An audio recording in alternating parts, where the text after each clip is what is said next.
ఈరోజు ఒక అన్న మాట్లాడుతూ ఆవేదన వ్యక్తం చేస్తూ ఉన్నాడు, బీసీలు సహకరిస్తున్నారని చెప్పి. ఆ బీసీలకు నేను ఈ సందర్భంగా ఒక సవాల్ విసురుతా ఉన్నా. నా మాదిగ సమాజం మీద మీరు ముసలు కన్నీరు గారుస్తున్నారు కదా, కొద్దిమంది బీసీ నాయకులం అని చెప్పి ప్రకటించుకుంటున్నటువంటి వాళ్ళు బీసీ నాయకులు కూడా కాదు, వాళ్ళే స్వయంగా ప్రకటించుకుంటున్న వాళ్ళంతా బీజేపీ ఏజెంట్లు, బీసీల పేరు మీద వచ్చినటువంటి బీజేపీ ఏజెంట్లు. నేను ఈ నిజామాబాద్ సభ నుంచి వాళ్ళకి సవాల్ విసురుతా ఉన్నా. నా మాదిగ బిడ్డ అయినటువంటి మంత్రని మధుకర్ని, నా మాదిగ బిడ్డ అయినటువంటి మంతని మధుకర్ని బీసీలే మర్మాంగాల్ని కోసినప్పుడు ఈ రోజు మద్దతు ఇస్తున్న బీసీలారా, ఆ రోజు మీరు ఎవరు ప్రశ్నించారని అడుగుతా ఉన్నా. ఈరోజు నేను చంపేస్తారు మీరే, కోసేస్తారు మీరే. ఎస్సీల పిల్లగాళ్ళు బీసీలు పెళ్లి చేసుకుంటే వాళ్ళని అంగాలు కోస్తారు మీరే, వాళ్ళని చంపుతారు మీరే.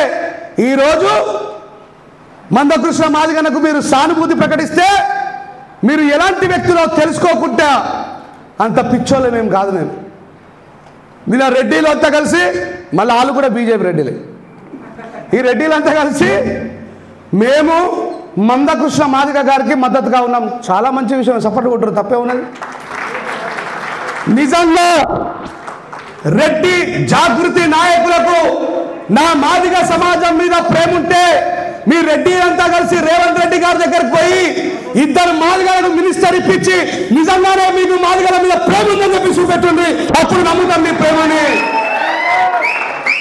మీరంతా ఈ తెలంగాణ మీద బీజేపీ కన్ను వేసింది. బీజేపీ రాష్ట్రాన్ని పరిపాలిస్తే ఏం జరుగుతుందో తెలిసిన ఒక అంబేద్కరిస్టుగా తెలిసినటువంటి అంబేద్కరిస్టులంతా కలిసి నా ముస్లిం సహోదరులు, క్రైస్తవ సహోదరులు, ఇందులో ఉన్నటువంటి బీసీ సహోదరులంతా కూడా ఈ రాజ్యాంగాన్ని రక్షించుకోవడం కోసం సభ పెడితే ఇక్కడికి వచ్చినాం. ఒక మిత్రులు నాతో అన్నా, మరి రాజ్యాంగ రక్షణ సభ కార్యనిర్వహణ కమిటీ మళ్ళా మాలోళ్ళే ఉన్నారు కదనే. అవునే, మాలోళ్ళకు స్పృహ ఉన్నది కాబట్టి రాజ్యాంగాన్ని రక్షించడం కోసం ముందుకు వచ్చిండ్రు. ఈరోజు ప్రొఫెసర్ గాలి వినోద్ కుమార్ బయటకు వచ్చి నిజంగా ధన్యజీవి బాబాసాహెబ్ అంబేద్కర్ గారు తిండి తిన్నందుకు ఆ రాజ్యాంగం కోసం మాట్లాడుతున్న నిజమైన మాదిగ నాయకుడు ప్రొఫెసర్ గాలి వినోద్ కుమార్. మేమేమంటున్నాం, ఏబీసీ వర్గీకరణ జరగాలంటున్నాం, కానీ అది రాజ్యాంగబద్ధంగా జరగాలంటున్నాం. ఒకవేళ ఈ రోజు రాజ్యాంగబద్ధంగా జరగకపోతే ఈ దేశంలో నలయాల వ్యవస్థ బీజేపీ ఎన్ని రకాలుగా భారత రాజ్యాంగాన్ని విధ్వంసం చేసే రకరకాల కుట్రలు చేసిందో ఒకసారి ఆలోచిద్దాం. రైతు నల్ల చట్టాలు తీసుకొచ్చిన ప్రభుత్వం ఏది చెప్పండి గట్టిగా. హర్యానా, పంజాబ్ రైతులు ఎన్ని నెలలు మరి ఢిల్లీ నడిబడిలో దెబ్బలు తిన్నారా లేదా? రైతుల కన్నీళ్లను చవి చూసిన ప్రభుత్వం అదొక ప్రభుత్వమా? కానీ ఏం జరిగింది? మళ్ళీ కేవలం రైతులే పోరాడినరా? భారతదేశంలో జ్ఞానం ఉన్న ప్రతి వ్యక్తి కూడా పోరాడి ఆ నల్ల చట్టాలని వెనక్కి తీసుకునేదాకా తరిమి కొట్టినటువంటి చరిత్ర ఈ భారతదేశంలో ఉన్నటువంటి సామాజిక విప్లవకారులకు ఉన్నది. దాని తర్వాత ఏం చేసిరు? మళ్ళా ఏం చేసిర్రు? ఎన్ఆర్సీ తీసుకొని వచ్చారు. తెచ్చి రాలేదా?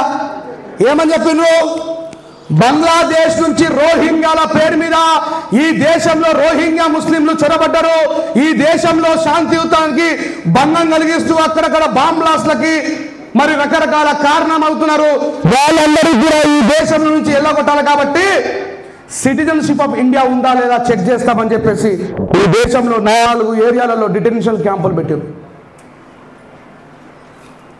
అప్పుడు ఏం చేశారు? ఈ దేశంలో ఉన్నటువంటి ముస్లింలు సామాజిక విప్లవకారులు అంతా కలిసి ఢిల్లీలో పోరాటం చేసిరా చేయలేరా? ఊరూరులా తిరిగి సిఏఏకు, ఎన్ఆర్సీకి అపోజిట్గా పోరాడిరా లేదా? నేను ముస్లిం సహోదరుల కోసం నిలబడి స్పీచ్లు ఇచ్చినా లేదా? ఆంధ్ర తెలంగాణ అంతా తిరిగినా లేదా? ఏమైంది? ఇగో ఈ దేశంలో బాబాసాహెబ్ అంబేద్కర్ రాసిన భారత రాజ్యాంగం ప్రకారం పుట్టిన ప్రతి ఒక్కరికి సిటిజన్షిప్ ఆఫ్ ఇండియా ఉంటుంది. మీరు ఎల్లగొట్టాలని ప్రయత్నం చేస్తే మా ముందు నిలబడి మమ్మల్ని ఈ దేశంలో సంరక్షించేది డాక్టర్ బాబాసాహెబ్ అంబేద్కర్ గారు అని చెప్పేసి నా ముస్లిం సహోదరులంతా రోడ్ల మీదకి వచ్చి ధర్నా చేస్తే వాళ్ళందరికీ మనం మద్దతుగా నిలబడితే ఎన్ఆర్సీ పిలిపించగలిగే.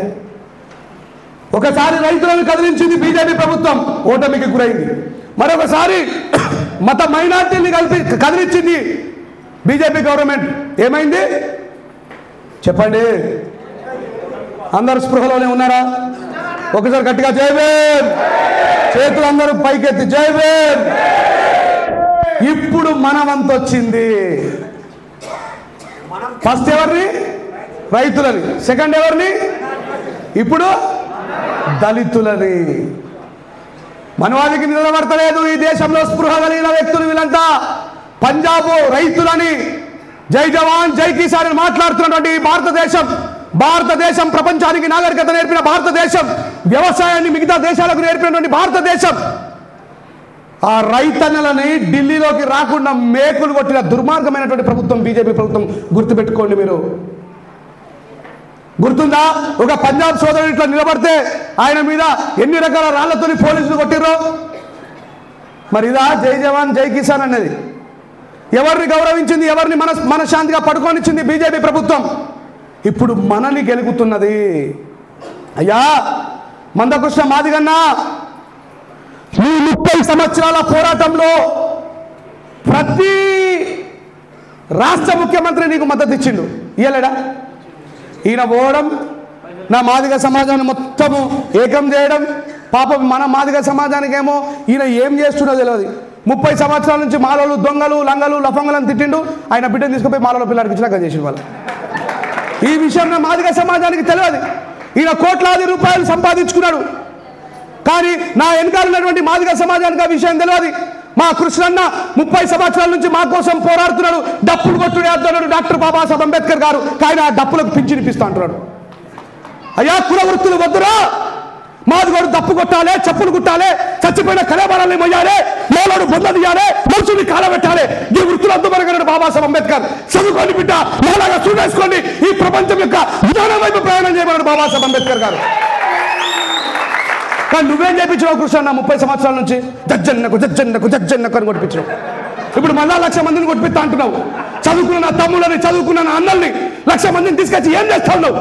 ఏ బలవాదం అయితే 1000 సంవత్సరాల నుంచి మనల్ని ఊరి కుక్కల కంటే హీనంగా చూసిందో వాళ్ళ కింద ఊరిగం చేయడానికి తీసుకుపోతున్నావు నా మాదిగ సమాజాన్ని మొత్తం కూడా. ఒక్కగానొక్క మాదిగ బయటకు వచ్చి మాట్లాడిండు. భయపడుతున్నారు కృష్ణ నాకు అందరూ. ఎందుకంటే కాశీమన్న లాంటి ఈయనకైతే, కాశీమన్న ఒక ప్రొఫెసరు, ఈ కులానికి ఆయనకు పంచాయతీ లేదు.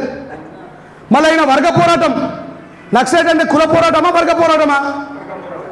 ఆ వర్గం ఏ వర్గమైనా అంటే ఆర్థికంగా ఏమాత్రము కూడా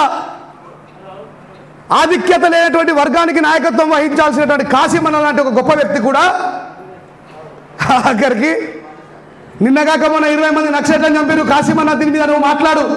మందకృష్ణ మాదిగన్నకు మద్దతు ఇస్తూ నువ్వు ఏ బీజేపీకి అయితే మద్దతుదారుడుగా ఉంటున్నావో, నీ సిద్ధాంతాన్ని నువ్వు నడి రోడ్డు మీద పాతి పెడుతున్నావు కాశీమన్న. నువ్వు నమ్ముకున్నటువంటి సమాజాన్ని మోసం చేస్తున్నావు కాశీమన్న. నువ్వు నక్సల్ సిద్ధాంతానికి విరుద్ధమైన చర్యలు చేస్తున్నావు కాశీమన్న. నువ్వు విలాసం విప్లవ రచయితల సంఘానికి నీ ఎట్లా అధ్యక్షుడివి కాశీమన్న. నీ భార్య ఒక రెడ్డామే, ఆడమన్న ఒక రెడ్డాయన చచ్చిపోయాడు. నీ భార్యల సమాజాన్ని మొత్తం నువ్వు బీజేపీ వెనకాల ఉండి కాశీమన్నకు భాగస్వామ్యం లేదా? నువ్వు బీజేపీకి మద్దతు ఇస్తున్నావు, బీజేపీలో నక్సలైట్లను చంపేస్తుంటే కాశీమన్నకు బాధ్యత ఉన్నట్టా లేదా? ఈ విషయాలని విశదీకరించి మాదిగ సమాజానికి అర్థమయ్యేటట్టు చెప్పాలి. కానీ వాళ్ళేదో ఆవేశంతో 30 సంవత్సరాల నుంచి మందకృష్ణ ఎలాంటి అబద్ధాలు చెప్తాడో చెప్పనా? ఇక్కడ చదువుకున్న వాళ్ళు ఎంతమంది ఉన్నారో చేయలేపు. Thank you very much. ఈ ఒక్క విషయాన్ని చాలా జాగ్రత్తగా గుర్తుపెట్టుకోండి. లోకోర్ కమిషన్ మాలలే దొబ్బి తిన్నది అని చెప్పిండు అని కృష్ణ చెప్తుండు. మనకంటే పెద్దోళ్ళు అన్న చెప్పిండు లేదా సార్? లోకోర్ కమిషన్ చూడండి. లోకోర్ కమిషన్ ఎప్పుడు వచ్చింది? 1969. ఈ దేశానికి రాజ్యాంగం అమలుకి ఎప్పుడు వచ్చింది? చూడండి, 1950లో ఈ దేశంలో రాజ్యాంగం అమల్లోకి వచ్చింది. గప్పుడే కదా మాలామాదిగోళ్ళు స్కూల్ వైపు పోయినరు, అవునా కదా? ఒక విద్యార్థి 50లో 52లో జాయిన్ అయితే వాడు ఉద్యోగానికి ఎలిజిబిలిటీ సాధించేది 72 నుంచి 75 మధ్యలో. ఎప్పటి నుంచి? 72 నుంచి 75 మధ్యలో. అంటే ఈ లోకోర్ కమిషన్ ఎప్పుడు వచ్చింది? 69లో వచ్చింది. వీళ్ళు ఉద్యోగాలు సంపాదించుకోవడానికి ఇంకెంత టైం ఉంది? 69, 72 అంటే 3 సంవత్సరాలు. ఈడోడు ఉద్యోగానికే పోలేడు. అప్పటికి ఈయన మాత్రం అన్న మాలలే ఉద్యోగాలు తెప్పుతున్నారని చెప్తున్నాడు. ఈ విషయం మాల నాయకులు ఎవరు స్పష్టించారు? అంబేద్కర్ గారు అంటే జ్ఞానం మాలోడని చెప్పుకుంటే అంబేద్కర్ గారు ప్రతి విషయాన్ని ఇప్పి చెప్పాలా, అప్పుడే మాలోడని చెప్పి గర్వంగా చెప్పుకోవాలి. ఇది చెప్పరు. లోకర్ కమిషన్లో ఏముందో చెప్పరు మనోళ్ళు. ఉషా మెహ్రా కమిషన్లో క్లియర్గా రాస్తారు ఫస్ట్ ప్యారాల, ఇది against of Indian constitution.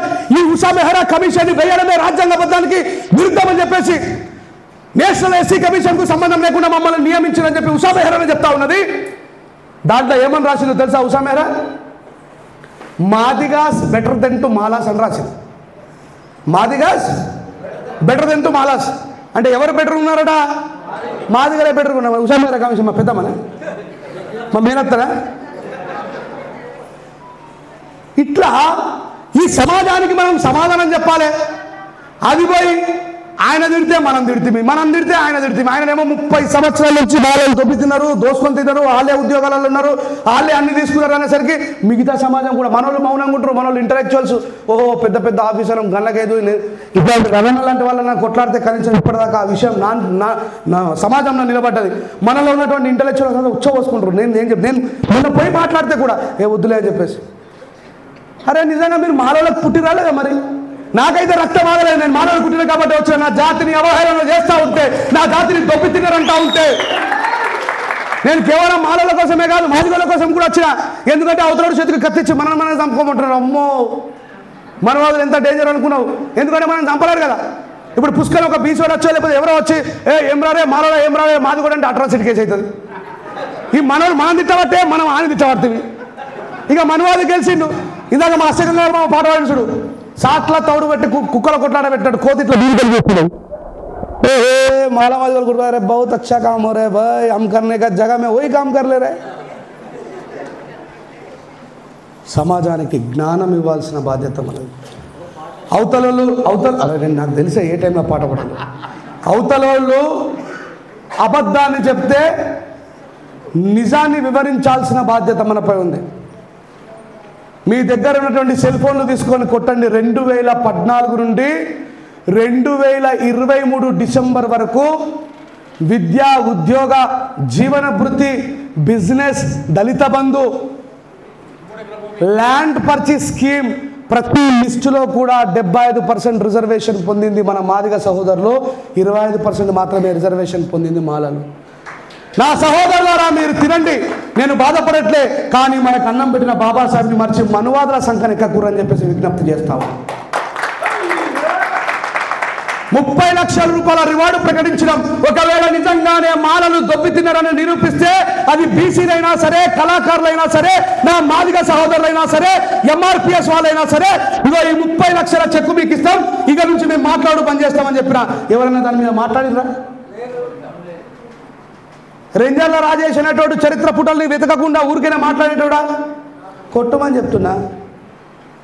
RS Praveen Kumar గారు టిఆర్ఎస్ గవర్నమెంట్లో గురుకుల ప్రధాన కార్యదర్శిగా ఉన్నాడా లేదా?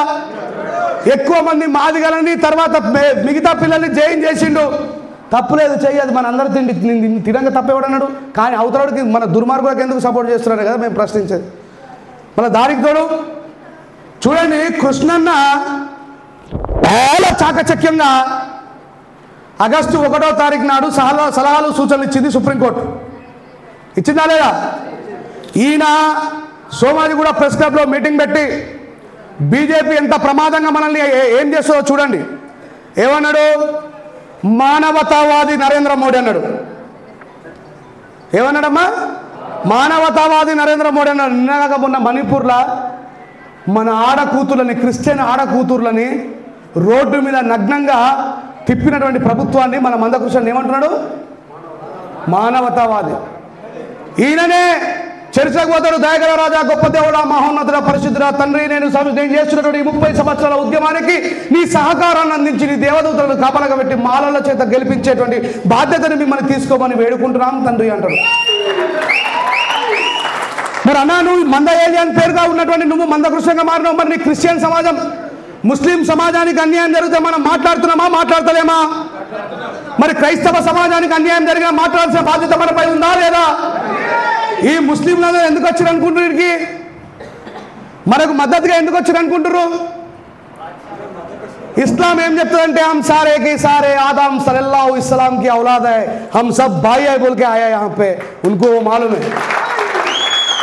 అయినా అంటే ఇస్లాము అంత ప్రగాఢంగా ఆలోచిస్తున్నది. నన్ను చాలా సందర్భాలలో ఇంటర్వ్యూలలో అడుగుతారు, రంజాల రాజేష్ నువ్వు ఎందుకు హిందూ మతం మీద దుమ్మెత్తిపోస్తావు, నువ్వు హిందూ మతాన్ని వ్యతిరేకిస్తావు అంటే, అయ్యా ఏ మసీదు దగ్గరికి నాకు దూపైతుందని చెప్పేసి మాలమాదిగోలు పోతే ఏ ముస్లింలను అరే నువ్వు అంటారాను అని చెప్పి నన్ను నూకేయలే.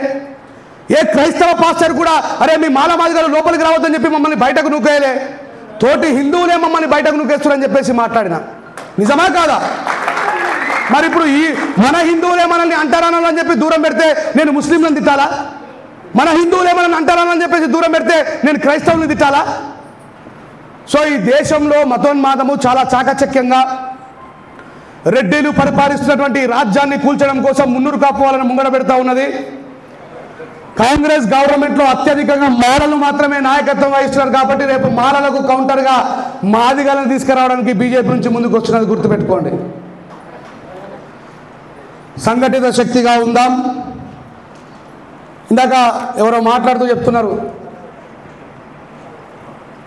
ఇక్కడ మాల సంఘాలు రెండుగా విడిపోయినాయి. విడిపోయి 4 సంఘాలుగా విడిపోయి నలుగురు పోటీ పెట్టుకొని పనిచేయరు మాలల మంచి కోసం. తప్పే ఉన్నది. ఇలా లక్ష్మణ మీటింగ్ పెట్టిండు, ఈ హాల్ నింపిడు. నెక్స్ట్ ఇంకో మాల సంఘానికి దమ్ముంటే రాజీవ్ గాంధీ ఆడిటోరియం నింపుని మన జాతి కోసం నిలబడు. నేను పోతలేనా? తాళపల్లి రవాణా పిలిచినా పోతున్నా, వరంగల్ వాళ్ళు పిలిచినా పోతున్నా, ఆంధ్రోళ్ళు పిలిచినా పోతున్నా, కర్ణాటక వాళ్ళు పిలిచినా పోతున్నా. మన వల్ల మన జాతికి ఎంత లాభం అవుతుందనే ఆలోచన ఉంటే నీ సెల్ఫ్ ఐడెంటిటీ నువ్వు ఎప్పుడు కోరుకోవు. అట్లా బాబాసాహెబ్ అంబేద్కర్ గారు కోరుకుంటే మన బతుకులకి ఇక్కడ కూర్చున్నాయి. ఆయన సెల్ఫ్ ఐడెంటిటీ కోరుకుంటే మన బతుకులకి ఆడిటోరియంలో ఈ ఆడిటోరియం ముంగడ బిచ్చమడుకోవాల్సిన జాతరం మనం ఇలా కూర్చొని మీటింగ్ పెట్టుకుంటామంటే బాబాసాహెబ్ అంబేద్కర్ గారు సెల్ఫ్ ఐడెంటిటీ కోరుకోలేరు. నాకు ఒకటే తెలుస్తుంది, మన పని సమాధానం చెప్పాలి. మన పని అరే అమ్మ లక్ష్మణ్ విజయ్ కలిసి అమ్మ అంబేద్కర్ ఆడిటోరియం నింపిరావు, మనం రాజీవ్ గాంధీ ఆడిటోరియం నింపుదామని చెప్పి నింపుని పోటీ పడండి. మీతో మీరు పోటీ పడండి, మన జాతికి మేలు చేయండి. గట్లా ముందుకు సాగాల. కానీ మాదిగల్ని దూషించడం వల్లనో మిగతా వాళ్ళని మాటలనడం వల్లనో ఎలాంటి లాభం ఉండదని చెప్పి తెలియజేస్తూ